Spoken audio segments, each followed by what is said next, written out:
Assalamualaikum warahmatullahi wabarakatuh. Perkenalkan nama saya Alia Oktaviana dengan NIM 230 10 10 70 133 dari PGMI 23A yang akan menjelaskan tentang tradisi adat perkawinan masyarakat suku Banjar.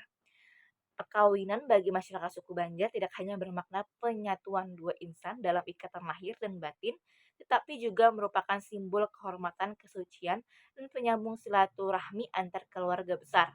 Prosesi ini memiliki makna religius, sosial yang mendalam karena diwarnai oleh ajaran Islam dan nilai-nilai adat istiadat lokal. Tradisi ini menjadi salah satu media Islamiyah kultural di mana nilai-nilai keislaman disampaikan melalui praktik budaya tanpa menghapus jati diri lokal. Dalam konteks ini, setiap tahapan perkawinan Banjar bukan hanya ritual seremonial, melainkan juga pembelajaran moral dan spiritual bagi masyarakat. Di sini saya akan menjelaskan tahapan perkawinan adat Banjar. Yang pertama adalah tahap pranikah.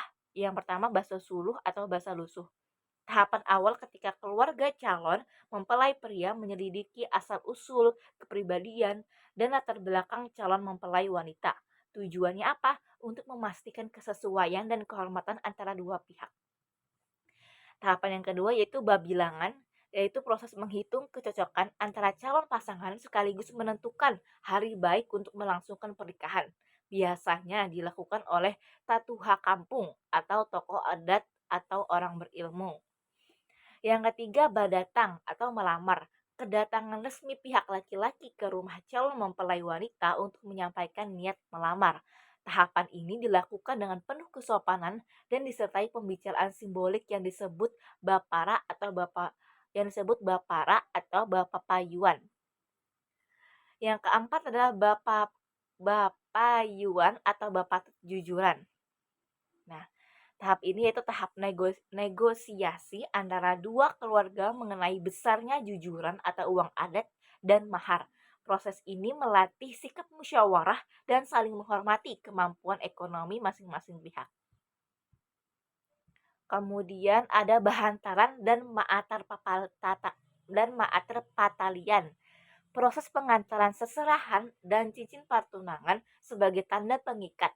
Seserahan biasanya berupa perhiasan, pakaian, perlengkapan ibadah, kosmetik, dan alat rumah tangga. Selanjutnya bapingit, bapacar, badudus, dan batimung. Masa persiapan diri calon pengantin wanita dengan melakukan perawatan tubuh, mandi adat, serta ritual penyucian diri menggunakan rempah dan uap. Hal ini dimaknai sebagai pembersihan lahir dan batin sebelum memasuki kehidupan rumah tangga. Selanjutnya batamat Al-Quran. Calon mempelai wanita membaca juz 30 dari Al-Quran sebagai tanda khatam dan doa agar rumah tangga kelak diberkahi oleh Allah Subhanahu wa taala. Tahapan selanjutnya itu tahap akad dan resepsi, yaitu inti pernikahannya itu tahap saat pernikahannya.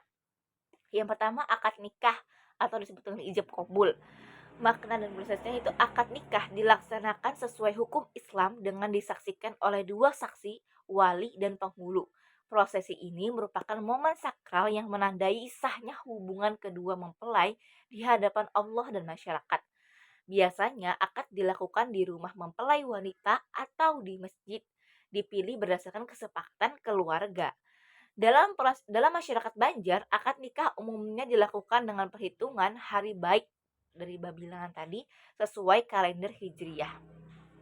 Kemudian simbolismenya, akad dianggap sebagai pintu keberkahan, sebuah awal dari kehidupan baru yang diikat oleh syariat. Ucapan ijab kabul dilafalkan dengan hati-hati karena diyakini memiliki nilai spiritual yang menentukan keselsihan daripada pernikahan tadi. Kemudian mempelai wanita biasanya duduk di ruang dalam bersama ibu dan keluarga mempelai wanita sementara ijab kabul dilakukan di hadapan wali dan para saksi di ruang depan. Hmm. Dari sini kita bisa tahu nilai dakwahnya. Yang pertama menegaskan bahwa pernikahan adalah ibadah. Kedua mengajarkan tanggung jawab amanah dan kejujuran antara suami dan istri. Yang ketiga menumbuhkan rasa syukur kepada Allah Subhanahu wa taala melalui doa dan sedekah. Nah, Kemudian bak usung, bak ngantin atau mengusung atau mengarak. Setelah akad, kedua pengantin diarak menuju pelaminan dalam prosesi bak usung. Pengantin wanita digendong menggunakan kain panjang tapih atau bahalai oleh para penari laki-laki dewasa. Prosesi ini diiringi musik tradisional Banjar dan doa. Maknanya adalah penghormatan kepada pasangan pengantin sebagai raja dan ratu sehari. Filosofinya, pengantin tidak boleh menginjak tanah karena dianggap masih dalam masa kesucian setelah akad dan diharapkan kehidupan rumah tangganya selalu diangkat derajatnya oleh Allah Subhanahu wa taala. Kemudian adalah batatai bersanding di pelaminan. Batatai adalah simbol pengakuan terhadap pasangan yang baru menikah. Kedua mempelai duduk berdampingan di pelaminan dihiasi warna kuning, warna khas Banjar yang melambangkan kemuliaan dan kebahagiaan. Dalam tahap ini, masyarakat datang memberikan doa restu dan ucapan selamat. Secara spiritual, Batatai mau mengabarkan kesetaraan antara suami dan istri yang bersama-sama akan membangun kehidupan baru. Kemudian dari nilai dan makna pada tahapan nikah, pertama dari nilai religius menunjukkan bahwa setiap momen pernikahan dilandasi oleh niat ibadah kepada Allah Subhanahu wa taala. Ada nilai sosial yaitu memperkuat hubungan antara keluarga besar dan menumbuhkan solidaritas dalam masyarakat. Ada nilai simboliknya yaitu menunjukkan kesucian, kehormatan, serta kesiapan mental dan spiritual kepada kedua mempelai untuk memulai rumah tangga. Kemudian ada nilai dakwah Islamiyah yaitu mengajarkan ke etika hubungan suami istri yang berlandaskan cinta, tanggung jawab dan akhlak mulia.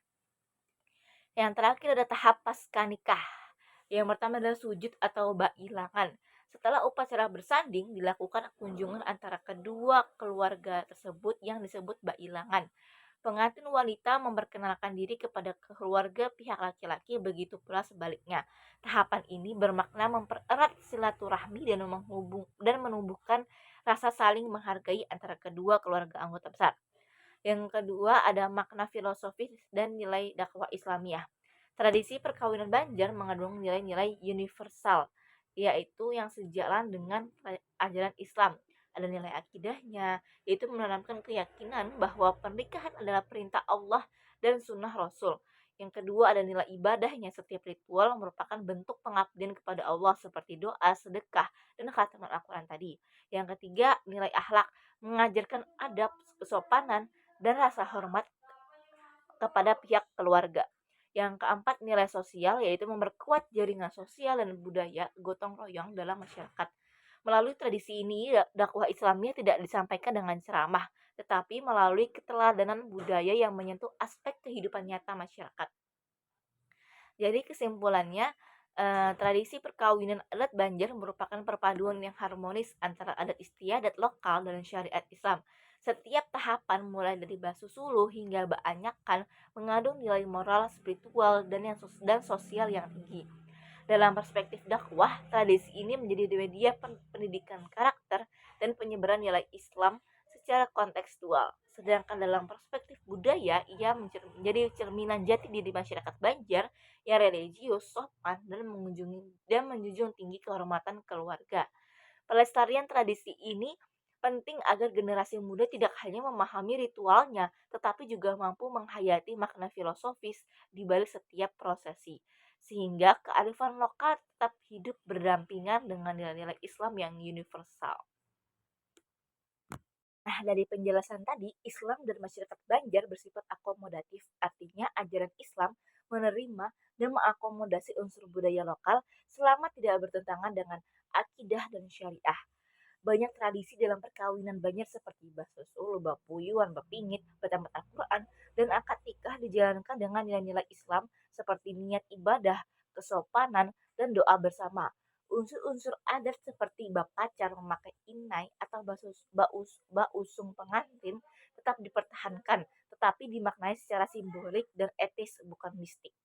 Islam memberikan ruang pada ekspresi budaya selama esensinya tetap menjaga kesucian pernikahan dan ketaatan kepada Allah Subhanahu wa taala. Jadi, Islam tidak menghapus adat Banjar tetapi menyesuaikan agar selaras dengan nilai-nilai tauhid, akhlak dan syariat. Kemudian hubungan Islam dan budaya Banjar juga bersifat dialogis dan dinamis, artinya terjadi proses saling mempengaruh antara nilai agama dan kebudayaan. Islam berdialog dengan tradisi lokal, misalnya ritual bapingit atau badudus yang semula hanya berfungsi sebagai adat pembersihan diri, kini dipahami sebagai simbol takziah an-nafs, penyucian jiwa dalam ajaran Islam. Proses bertahamat Al-Quran sebelum akad nikah adalah hasil adaptasi budaya lokal dengan penguatan nilai religius sebagai bentuk baru hasil dialog antara adat dan Islam. Para tokoh agama dan masyarakat Banjar berperan sebagai penyaring budaya, mempertahankan nilai moral adat selama menyesuaikannya dengan prinsip Islam.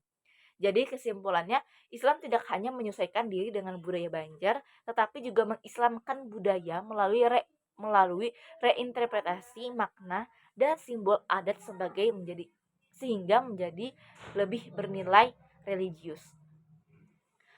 Eh, Kemudian hubungan Islam dan budaya Banjar tidak bersifat kontradiktif karena tidak ada unsur adat yang bertentangan dengan tauhid dan atau mengandung kemusyrikan dalam bentuk yang dipraktikkan masyarakat saat ini.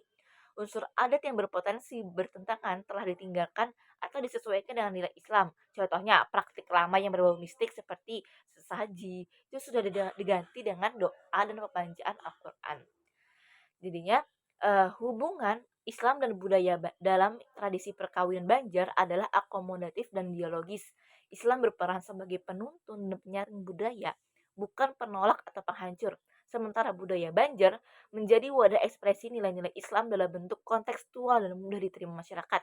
Dengan demikian, terbentuklah sinkretisme positif, yaitu integrasi antara syariat Islam dan nilai-nilai lokal yang melahirkan identitas religius kultural masyarakat Banjar. Islam menjadi ruhnya dan adat menjadi wadahnya. Kedua menyatu dalam harmoni, bukan bertentangan. Ini yang dapat saya sampaikan. Mohon maaf apabila terjadi kesalahan yang tidak mengenakan hati. Wassalamualaikum warahmatullahi wabarakatuh.